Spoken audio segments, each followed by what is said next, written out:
So hello guys, আজকে আমি আপনাদের মাঝে আবার চলে আসলাম আমেরিকার ওকলাহোমা স্টেটের নরম্যান শহর থেকে ভিডিও দিতে।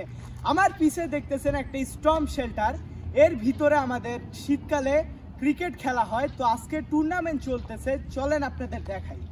গাইস, এবার আমাদের শর্ট পিচের কিছু স্পেশাল নিয়ম বলতেছি। 6 মারলে আউট। তো এইটা বলারস এন্ড। গাইজ, আমি একজন অফ স্পিন বলার। এই ভিডিওটা আমি করি নাই, আরেকজনরে বলছিলাম করতে, সে করছে। তো আপনারা দেখতে থাকেন।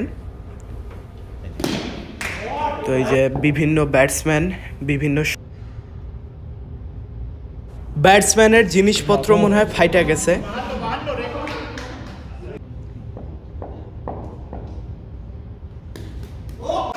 সো গাইজ, এই যে পিৎজা লোকজন খায়া ফেলাইছে। আপনারা দেখতেছেন হাজারো মেডেল, হাজারো কাপ। ফুল ভিডিওর লিঙ্ক ডেসক্রিপশন বক্সে দেখে আসেন।